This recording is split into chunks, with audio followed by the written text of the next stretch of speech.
The Chelsea Hotel in New York City is more than just a building.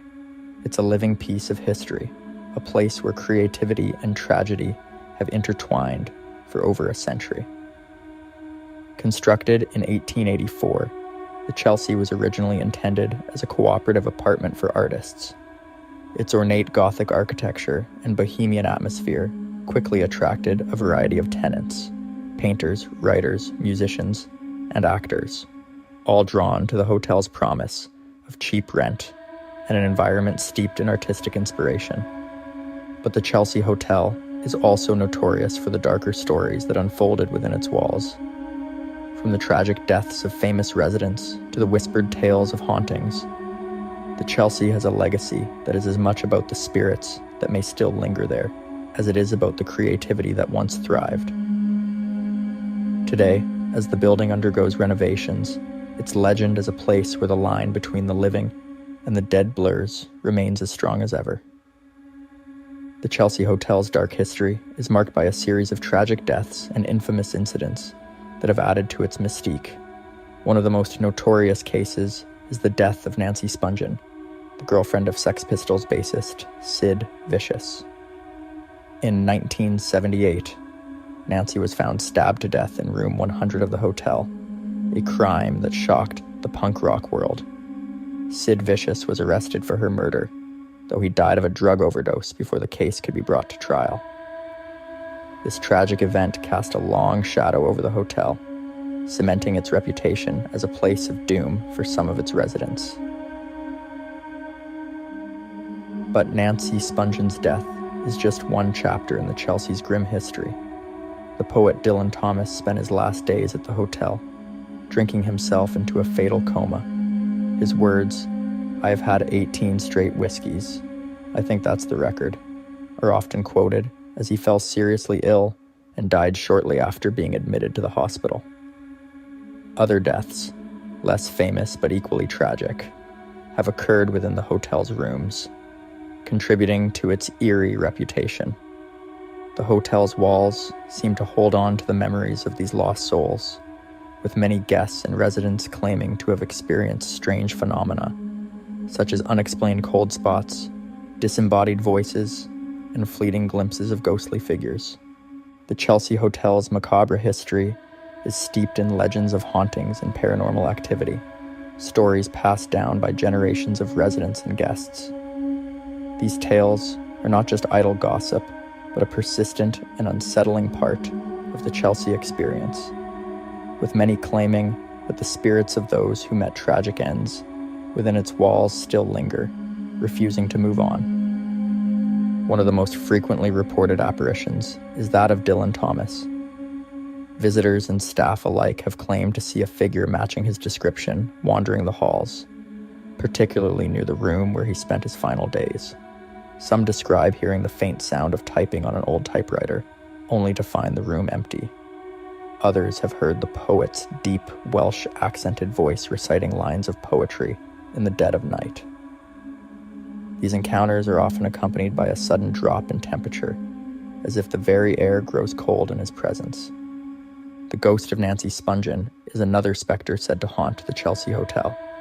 Room 100, where she met her violent end, is considered one of the most haunted locations in the building. Guests who have stayed in the room report hearing the sounds of a woman crying, sometimes soft and sorrowful, other times anguished and loud enough to wake them from sleep. There are also reports of unexplained cold drafts, doors slamming shut on their own, and objects moving or being knocked over with no apparent cause. Some say that Nancy's spirit is trapped in a loop, endlessly reliving the last moments of her life, her cries echoing through the walls as a reminder of her untimely death. Beyond these two well-known figures, there are countless other stories of spectral encounters at the Chelsea. Some involve the spirits of lesser-known artists and musicians who lived and died there, their presence felt in the very spaces where they created their work. A number of residents have spoken of hearing ghostly music, as if a band is rehearsing in one of the rooms, only for the sound to abruptly stop when investigated. Others have seen shadowy figures in the corners of their vision, figures that disappear the moment they turn to face them. There are also reports of more aggressive hauntings, where the spirits seem less like tragic remnants of the past and more like malevolent forces. Guests have woken up to the sensation of being watched, or worse, the feeling of hands pressing down on their chest, as if an invisible presence is trying to suffocate them. Some have reported seeing ghostly faces in mirrors or windows, faces that aren't their own and vanish when they look again. These experiences leave many with a deep sense of unease, as if the hotel itself is alive, feeding off the energies of its residents and visitors. The haunting of the Chelsea Hotel is not confined to individual rooms, but permeates the entire building. The creaking of old floors, the flickering of lights, and the strange, oppressive atmosphere all contribute to the sense that the hotel is a place where the past and present collide, where the dead are never truly gone. It's a place where time seems to stand still, and those who enter are often left with the feeling that they have stepped into another world, a world where the boundaries between the living and the dead are blurred, and where the echoes of history are as real and tangible as the walls that contain them. While the ghostly figures of Dylan Thomas and Nancy Spungen are among the most famous spirits said to haunt the Chelsea Hotel, the building's dark legends and hidden secrets go far beyond these well-known tragedies. The hotel's reputation as a magnet for the strange and unexplained has only grown over the years, fueled by countless lesser-known stories of eerie encounters and inexplicable phenomena. One such tale involves the mysterious disappearance of a resident in the 1950s, a reclusive artist known only by the name of Victor. Victor was an enigmatic figure, keeping mostly to himself, rarely seen by other residents. He was known for working late into the night, often leaving his room only to gather materials for his art. One day, Victor vanished without a trace. His room was found undisturbed, his half-finished canvases still on their easels, brushes dipped in dried paint, as if he had simply stepped out for a moment. Despite a thorough search of the hotel and the surrounding area, no sign of Victor was ever found. Some believe that Victor became so consumed by his work that he lost touch with reality, crossing over into another realm, one that perhaps still exists within the Chelsea's walls.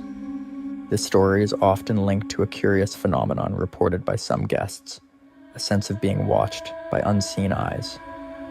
Those who stay in the vicinity of Victor's former room have described feeling an intense, almost oppressive presence, as though someone or something is lurking just out of sight. Some have even claimed to see flashes of light or shadowy figures moving just beyond the range of their vision, always vanishing when approached. There is a persistent rumor that Victor's spirit, or whatever became of him, remains trapped within the hotel, his restless energy contributing to the building's eerie atmosphere. Another unsettling legend is that of the Red Room, a supposed hidden chamber within the Chelsea Hotel that is said to be the epicenter of its paranormal activity. According to the legend, the Red Room was once used for dark rituals or secretive meetings by a shadowy group whose identity remains unknown. Some say that these rituals involved summoning spirits or opening doorways to other dimensions, and that the room itself became a portal through which malevolent entities could enter our world. While the existence of the Red Room has never been proven, many residents and guests claim to have felt its influence, reporting strange noises, inexplicable cold spots, and feelings of dread whenever they pass certain areas of the hotel. Some have even described the sensation of being drawn towards a specific spot, as if compelled by an unseen force. The Chelsea's elevators are another source of unnerving stories.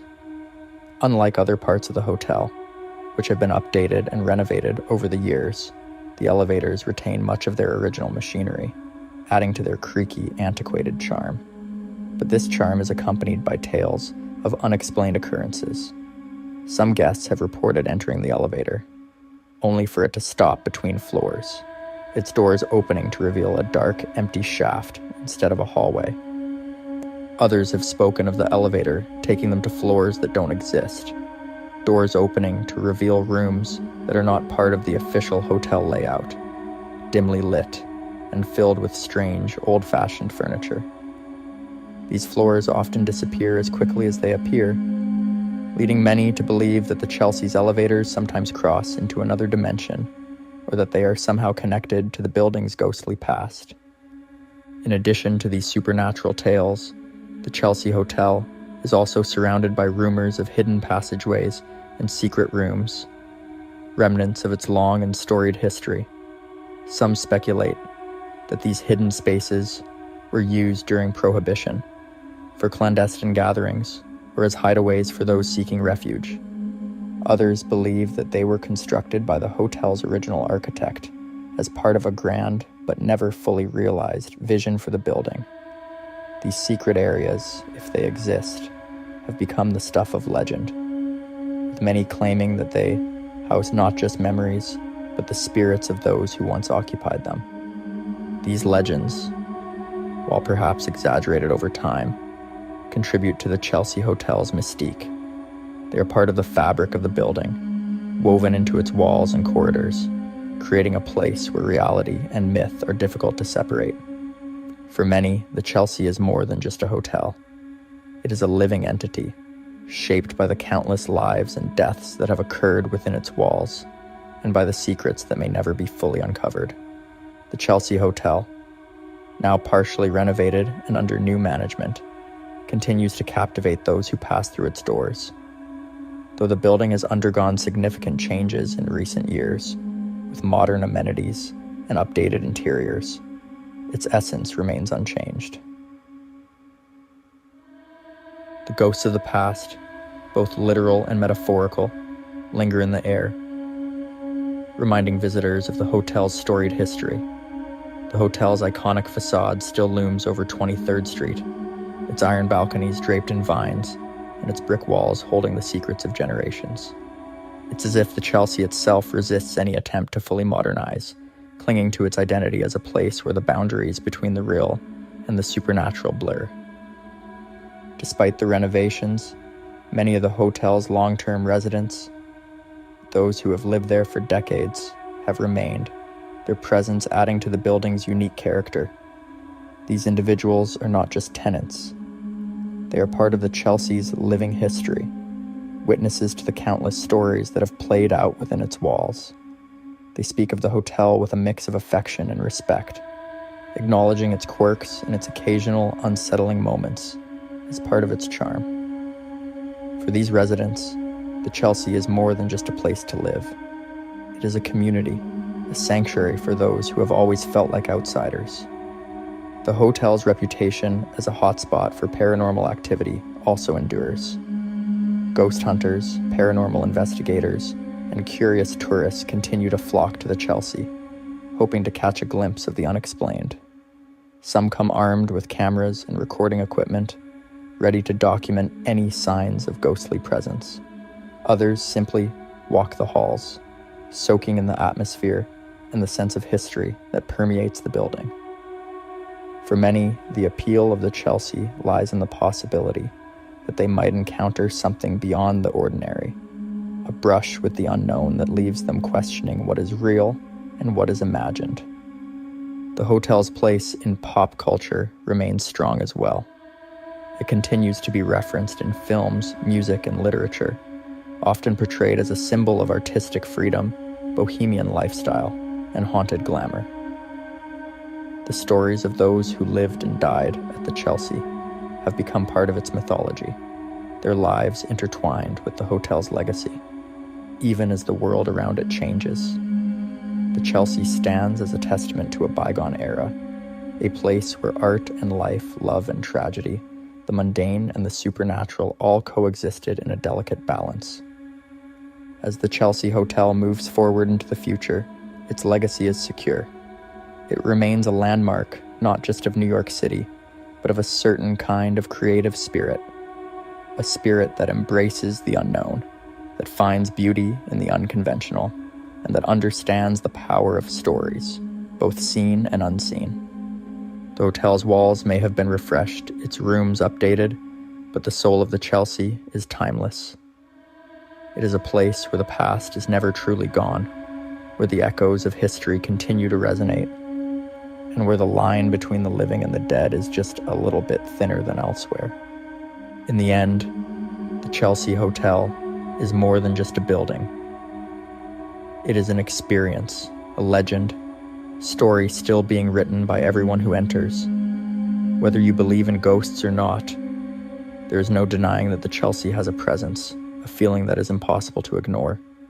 It is a place where time seems to stand still, where the past lingers in every corner, and where the spirits of those who came before still walk the halls, their stories forever a part of the Chelsea's enduring legacy.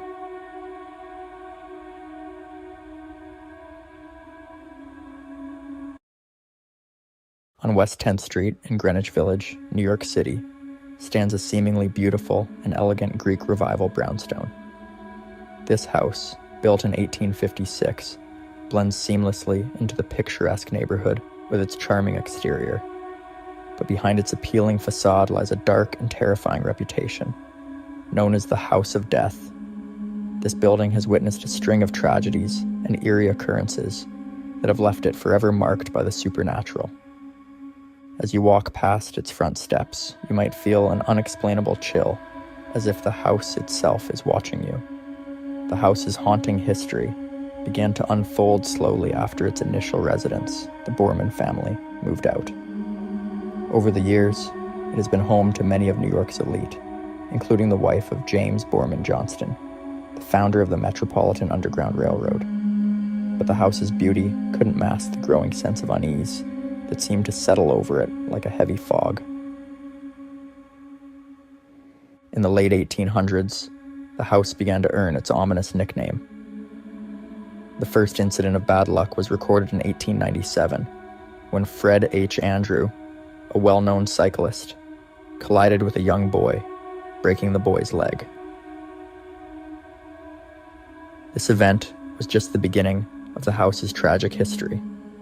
Shortly after, the legendary author Mark Twain, whose real name was Samuel Clemens, took up residence in the house. Despite being a skeptic of the supernatural, Twain had a bizarre encounter with a floating piece of wood that he later claimed was moved by a rat. However, many believe this was one of the first ghostly signs that the house was more than it appeared. Twain's spirit is said to haunt the house to this day, often seen trudging up and down the stairs, perhaps still troubled by the financial woes and personal demons he faced during his time there. His ghostly presence is just one of many that have been reported by the house's subsequent occupants. The stairwell, in particular, seems to be a focal point for the paranormal activity, with disembodied marching sounds and the unmistakable apparition of Twain himself frequently witnessed. The house's dark reputation was further cemented by the harrowing experiences of John Bryant Bartell, a famous actress, psychic, and writer who moved into the top-floor apartment in 1957. Bartell reported seeing monstrous shadows, smelling strange scents, and feeling cold, ghostly touches. Her investigations revealed that the house was haunted by at least 22 spirits, including that of a woman in a white dress, a young girl, and even a gray cat. As you delve deeper into the story of the House of Death, you will uncover more chilling tales of ghostly encounters and inexplicable phenomena. The house's history is a tapestry woven with threads of tragedy, mystery, and the supernatural. Each tenant has left a piece of their soul behind, creating a lingering sense of dread that still pervades the building. The House of Death stands as a grim reminder that some places are forever touched by the spirits of the past, unable to escape the echoes of their haunted history. The haunted history of the House of Death truly began after the Borman family left. The first recorded incident occurred in 1897, when the cycling celebrity Fred H. Andrew had an unfortunate encounter. Known for his reckless bicycle riding, Andrew collided with an 8-year-old boy, breaking the child's leg. This seemingly random accident marked the beginning of the house's dark reputation. The house's most famous tenant, Mark Twain, moved in shortly after this incident. Twain, battling bankruptcy and depression, lived there for just over a year. Despite his skepticism of the supernatural, Twain experienced a bizarre event. One evening, he saw a piece of wood floating in the air. Believing a rat was responsible, he shot at it, and the wood fell to the ground, leaving behind a few drops of blood. Twain insisted the blood was from a rat, but many believe it was a ghostly manifestation. Twain's uneasy stay added to the house's growing legend. The house's dark history continued to unfold over the years. In the late 1930s, it was converted into a co-op building, and soon after, a mother and her daughter reported seeing Twain's ghost. The apparition, seated on a window seat, introduced himself as Clemens and mentioned having a problem to settle. He then vanished into thin air, leaving the residents shaken. This encounter solidified the belief that Twain's spirit still lingered in the house, troubled by unresolved issues. The next significant chapter in the house's haunted history involves John Bryant Bartell, who moved into the top-floor apartment in 1957.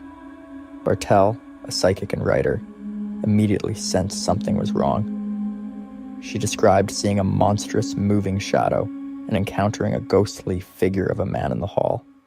When she reached out to touch the figure, she felt a cold, damp sensation, unlike anything she had experienced before. The house seemed to exude an eerie presence that was both chilling and tangible.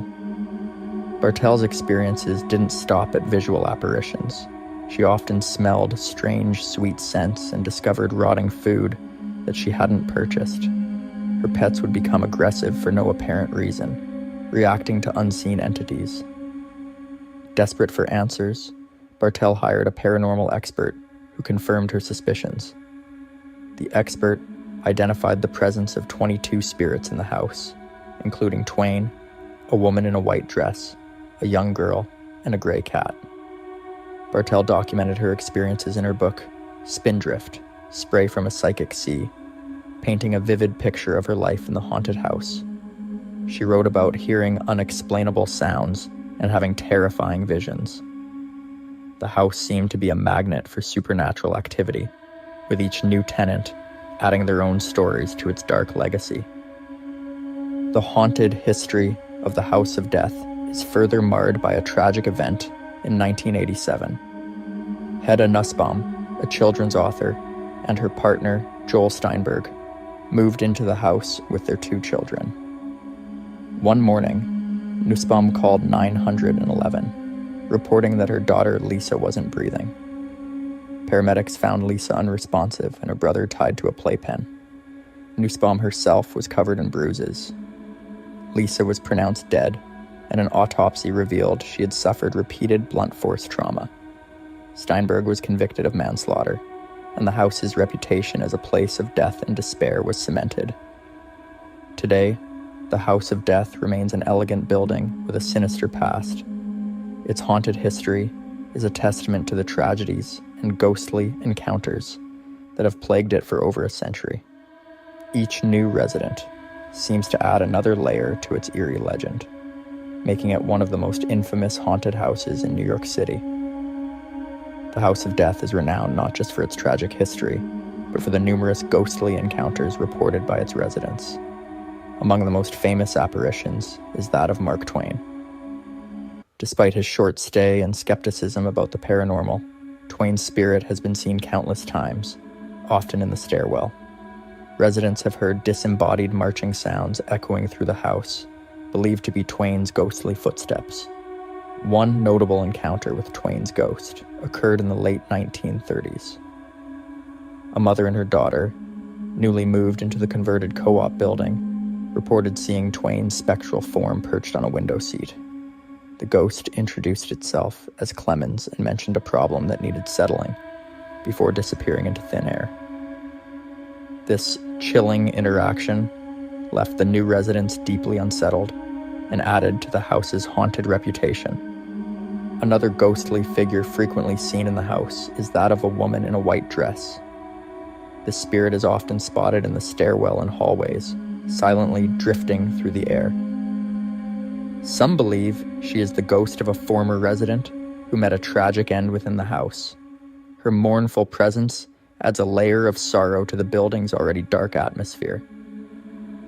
Jan Bryant Bartel's experiences in the house are among the most detailed and terrifying. Shortly after moving in, Bartel began noticing strange occurrences. One evening, she saw a monstrous shadow following her around the house. The shadow seemed to have a life of its own, moving independently and sending chills down her spine. Bartel's encounters weren't limited to visual apparitions. She often smelled sweet, cloying scents and found rotting food that hadn't been purchased by her or her family. In her book, Spindrift, Spray from a Psychic Sea, Bartel described a particularly eerie experience. She saw the ghostly figure of a man standing in the hallway and bravely reached out to touch him. And what she felt was unlike anything she had ever experienced, a cold, damp sensation, as if she had touched a substance without substance. Her fingers went numb and tingled, and she recoiled in fear. Bartel's pets also reacted to the unseen entities, becoming aggressive without any apparent cause. The paranormal expert Bartel hired identified up to 22 spirits in the house. Besides Twain and the woman in white, he mentioned a young girl and a gray cat. These spirits seemed to coexist in the house, each with their own story and reason for lingering. The expert's findings validated Bartel's experiences and confirmed that the House of Death was a hub of supernatural activity. The story of the House of Death doesn't end with Bartel. Over the years, residents have reported countless other ghostly encounters.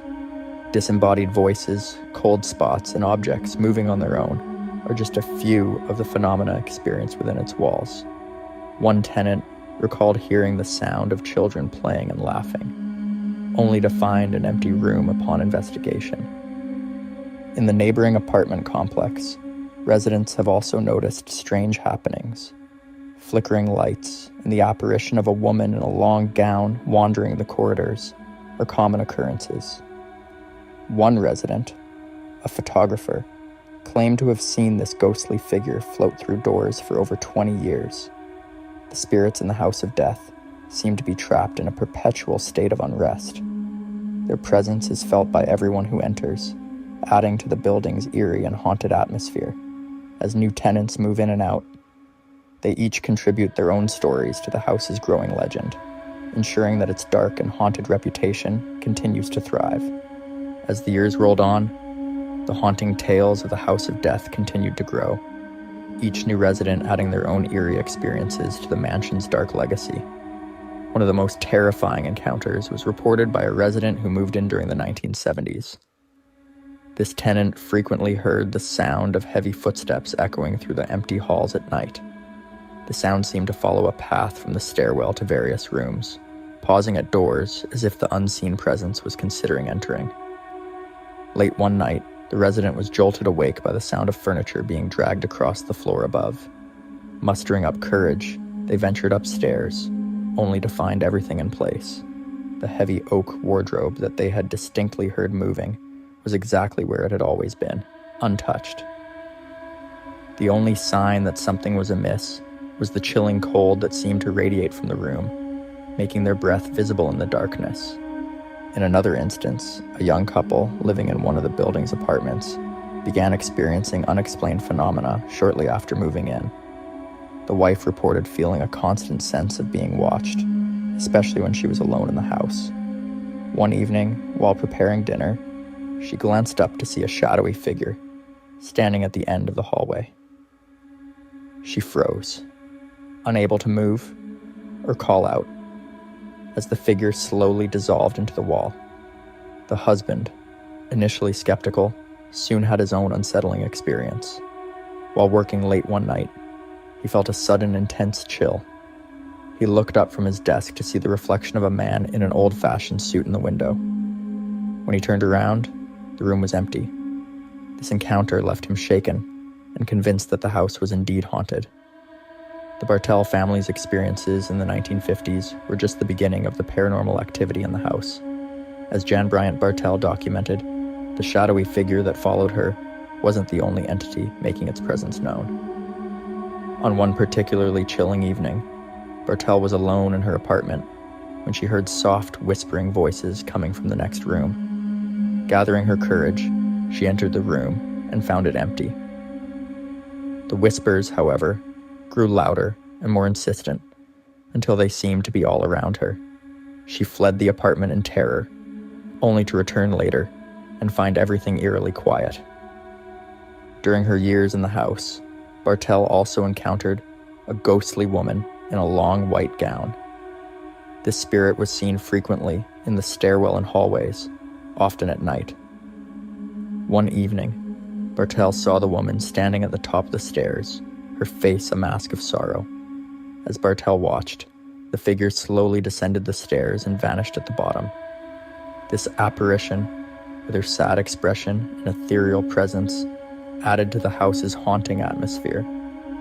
Another resident, who moved into the house in the 1980s, reported hearing children's laughter in the middle of the night. She would often be woken up by the sound of running footsteps and giggles, as if a group of children were playing in the hallway. When she would investigate, she would find the hall empty and silent. The laughter and footsteps continued for months, disturbing her sleep and adding to the growing list of supernatural occurrences in the house. In a particularly disturbing incident, a resident found a series of old, decaying books in the basement, books that had not been there before. The titles were worn and the pages yellowed with age, yet they seemed to have been placed there recently. When she attempted to move them, she felt a sharp, icy pain in her hands, as if she were being pricked by hundreds of tiny needles. She dropped the books and fled the basement, never returning to that part of the house again. The House of Death's reputation as a center of supernatural activity continued to grow with each passing year. Residents came and went, each contributing their own frightening stories to the building's haunted history. The ghosts of the house, whether they were the spirits of former residents or more malevolent entities, remained a constant presence, ensuring that the House of Death lived up to its name. The House of Death on the West 10th Street in Greenwich Village stands as a chilling monument to the supernatural, a place where the line between the living and the dead is blurred. Its beautiful exterior, classic Greek revival brownstone, gives no hint of the horrors that lie within. Yet its history is steeped in tales of tragedy, hauntings, and inexplicable phenomena that continue to intrigue and terrify those who dare to learn about its past. In recent years, the house has remained privately owned, with new tenants coming and going. Many of them are unaware of the house's dark reputation until they experience something strange themselves. Some report hearing disembodied voices or seeing shadowy figures moving through the halls.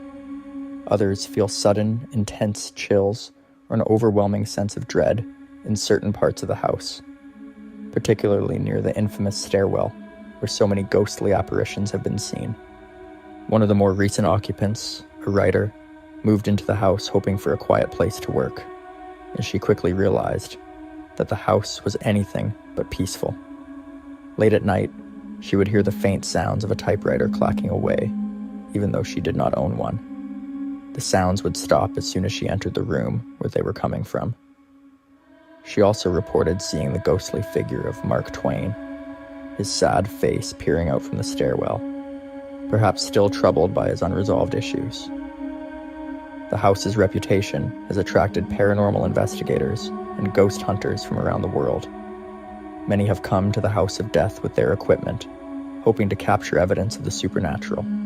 Some have recorded strange sounds, such as footsteps and whispers, while others have captured fleeting images of ghostly figures. Despite these findings, the true nature of the house's hauntings remains a mystery, shrouded in the mists of history and the unknown. Even the surrounding neighborhood has felt the influence of the house. Neighbors have reported strange occurrences, such as lights flickering and doors opening and closing on their own. Some have seen the ghostly woman in white wandering the streets, her face a mask of sorrow. These sightings add to the house's eerie reputation, making it a focal point for those interested in the paranormal. The tragic story of Lisa Nussbaum, who was brutally murdered by her father, Joel Steinberg, in the house, remains one of the most heartbreaking chapters in its history. Her spirit is said to linger in the house, a silent witness to the violence that took her life.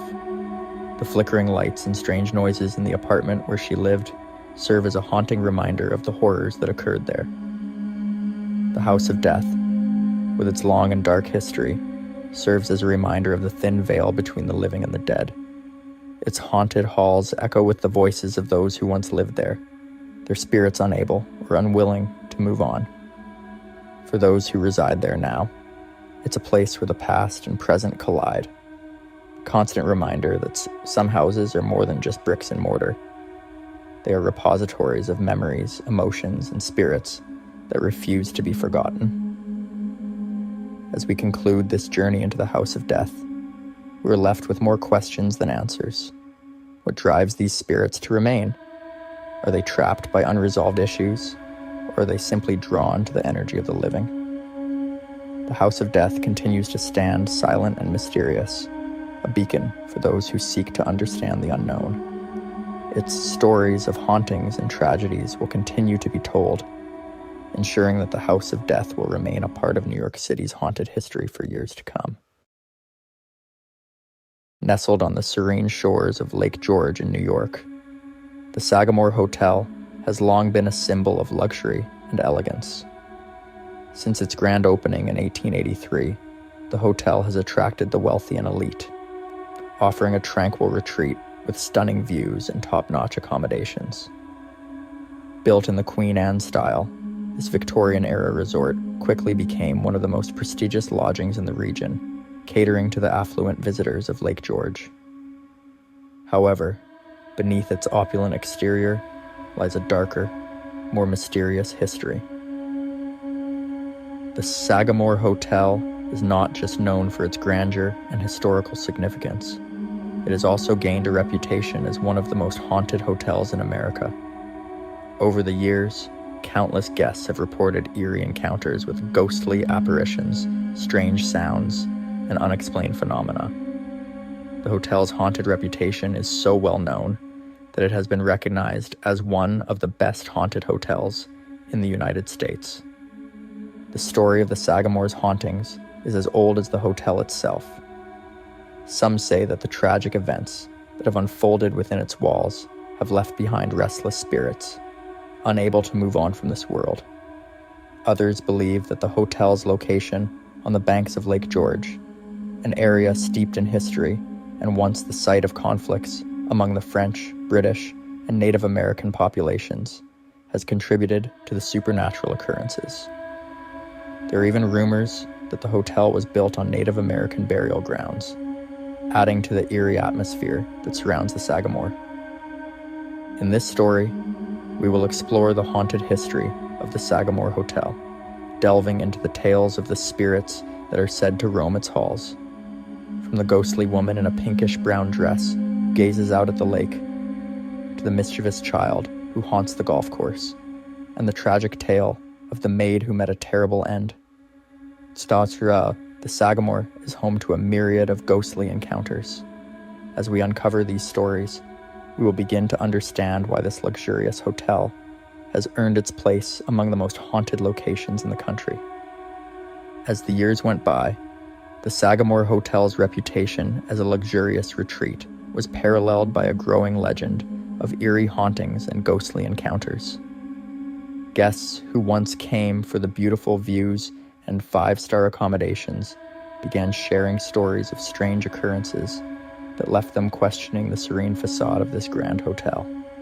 The more these stories spread, the more the Sagamore became known not just as a place of comfort and elegance, but as a hotspot for paranormal activity. The hotel's haunted history seems to be deeply intertwined with its long and tumultuous past. In 1893, and again in 1914, fires ravaged the building, each time forcing the owners to rebuild. Some believe that these destructive events coupled with the hotel's age, have created a breeding ground for spirits unable to leave the place where they met their fate. The sense of lingering energy, the echoes of the past, and the unsettling feeling that something unseen might be watching have all contributed to the Sagamore's haunted reputation. Among the earliest tales is that of Lillian, a young woman who is said to have stayed at the hotel during its early years. Guests have reported seeing a woman in a pinkish-brown dress standing on the open porch, looking out at Lake George as if waiting for someone or something. Lillian is believed to be one of the hotel's original guests, and her spirit has been seen repeatedly, always near the porch, silently gazing toward the water. Another well-known spirit is Walter, who frequents the hotel's elevators. Dressed in a brown three-piece suit, with a thick mustache and an air of distinction, Walter is often seen near the concierge's desk or in the card room, a favorite spot of his during his time among the living. Walter's presence is said to be so strong that some guests have mistaken him for a living person, only to watch him vanish before their eyes. The stories of these ghosts, among others, have only added to the hotel's mysterious allure. The Sagamore is no longer just a destination for those seeking luxury. It has become a place where people come to experience the thrill of the unknown, to perhaps catch a glimpse of the spirits that call this grand hotel their eternal home. As we delve deeper into the stories of specific hauntings, the true extent of the Sagamore's paranormal activity will become even more apparent, painting a picture of a place where the past refuses to stay buried. The Sagamore Hotel's reputation for being haunted is not just rooted in its history, but also in the numerous ghostly encounters reported by guests and staff alike. These stories bring the hotel's haunted legend to life, giving specific names, faces, and locations to the spirits that are said to roam its halls. One of the most well-known spirits is the young boy who haunts the golf course. His story dates back to the 1950s, when he tragically lost his life after being struck by a car while chasing golf balls. Today, golfers report seeing a young boy running across the course, laughing and playing pranks by stealing golf balls or moving flags. His laughter, though innocent, has an eerie quality that sends chills down the spines of those who hear it. Despite the playful nature of his hauntings, there's a sadness that lingers in the air, a reminder of a life cut short. Inside the hotel, the spirit of a woman in a pinkish-brown dress has been spotted on the porch, gazing out over the lake. Guests describe her as looking lost in thought, as if waiting for someone who never arrives. This apparition is believed to be Lillian, a guest from the hotel's early days, who may have had a tragic end.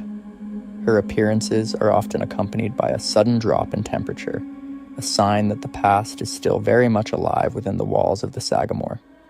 The hotel's elevator is another hotspot for paranormal activity, where the ghost of a man named Walter is often seen. Walter, dressed in a brown three-piece suit, has been known to ride the elevator, particularly the one nearest the concierge's desk. He is most often seen in the card room, where he once spent much of his time. Some guests have reported speaking with him, mistaking him for a fellow guest, only to watch him disappear right before their eyes. His presence is so strong that it often leaves those who encounter him questioning their own reality. On the second and third floors, guests and staff have reported seeing a man dressed in a long, black overcoat, pacing the halls with shiny leather shoes. His footsteps echo through the empty corridors, and he is often seen walking frantically, as if searching for something or someone. He's also been spotted in the spa area, where his presence has been known to unsettle even the most seasoned of employees. One of the most chilling stories involves the spirit of a maid who met a tragic end in the mid-1930s. After being caught in an affair with a guest, she was fired and later smothered by the guest's wife in a fit of jealousy. The maid's spirit is said to be trapped in the room where she died, her anger keeping her tethered to the hotel. Guests who stay in this room have reported feeling an overwhelming sense of dread, as if they are not alone. Some have even heard the sound of a pillow being fluffed, only to look and see nothing there. These specific encounters give the Sagamore Hotel a unique place in the annals of haunted history. The spirits that roam the hotel are not just figments of imagination. They are a part of the fabric of the building, woven into its very walls. As we continue to explore more ghostly tales, the true depth of the Sagamore's hauntings will become even clearer, revealing a place where the past and present coexist in an uneasy truce. The haunted stories of the Sagamore Hotel don't end with the encounters already mentioned. The hotel's deep history and rich past have made it a hotspot for a wide variety of ghostly activity, each story adding to the eerie tapestry of its reputation. Another frequently reported ghostly presence is that of a woman in white. This specter is known to enter guests' rooms while they are asleep. Witnesses describe her as hovering over them, blowing cold air onto their eyelids. The sensation of this icy breath and the sight of her shadowy figure can be enough to wake even the deepest sleeper. Guests who have experienced this haunting often describe feelings of intense fear and an overwhelming sense of being watched. In the hotel's restaurant, patrons have reported witnessing a spectral couple engaged in a heated argument. The ghostly pair appears to be caught in a never-ending fight, with the man hurling the woman to the floor. Their struggle is vivid and dramatic, but as quickly as it begins, it fades away. Some have seen them in the dining room, while others have reported encounters in a second-floor room, where their phantom quarrels continue to play out. The halls of the Sagamore are also frequented by another ghostly figure, a woman in a blue polka dot dress. She moves through the hallways and occasionally appears in the restaurant, her presence often heralded by a sudden drop in temperature. The sighting of this ghostly woman, along with others, has contributed to the hotel's reputation as a hotbed of paranormal activity. One particularly unsettling story involves a hotel chef who had a brief encounter with a blonde woman who walked through him. After this chilling experience, the chef reportedly quit his job at the hotel. The incident left him shaken and is a testament to the profound impact that these spectral encounters can have on those who come into contact with them. Guests have also recounted experiences of ghostly children. These spirits are seen running through the hallways and sometimes heard giggling softly. Their playful nature adds a haunting quality to the hotel, as their presence is often accompanied by strange noises or unexplained movements. These ghostly children seem to carry the lighthearted, mischievous qualities of the young boy on the golf course, creating a sense of eerie playfulness throughout the hotel. The combination of these encounters paints a vivid picture of a place where the past is never far behind. Each ghostly presence at the Sagamore adds to the rich and haunted history of the hotel, creating an atmosphere where the boundary between the living and the dead is exceptionally thin. As we delve deeper into the haunted stories of the Sagamore, the profound connection between its past and present becomes ever more apparent, continuing to draw both the curious and the brave into its enigmatic embrace. The Sagamore Hotel on Lake George stands as a monument to both grandeur and ghostly intrigue. From its inception in 1883 to its current status as a restored luxury resort, the hotel has seen its share of history, including periods of destruction and renewal. This rich past, combined with its significant events and the ghosts that allegedly haunt its halls, contributes to its place among the most haunted hotels in America. The stories of spectral figures, such as the ghostly woman in the pinkish-brown dress, the mischievous boy on the golf course, and the troubled spirits in the dining room, reveal a tapestry of hauntings that reflect the hotel's storied past. Each ghostly encounter, whether it be a fleeting shadow, a cold breath, or a chilling presence, adds to the hotel's aura of mystery and spectral activity. The Sagamore's history of fires, its associations with Native American lore, and its status as a gathering place for the wealthy, all weave together to create a backdrop for these supernatural occurrences. The tales of ghostly maids, spectral children, and argumentative couples paint a picture of a place where the past lingers heavily, casting its shadow on the present. Despite these eerie encounters, the Sagamore Hotel remains a sought-after destination for those looking to experience a blend of luxury and the supernatural. Its blend of historical charm and paranormal intrigue continues to captivate visitors, drawing those fascinated by the unknown to its storied ground.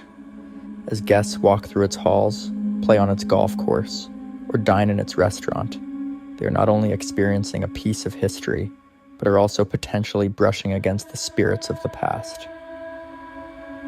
The Sagamore Hotel's reputation as a haunted location is not just a reflection of ghostly encounters, but also a testament to its rich, complex history that intertwines the living and the dead in a dance as old as the hotel itself.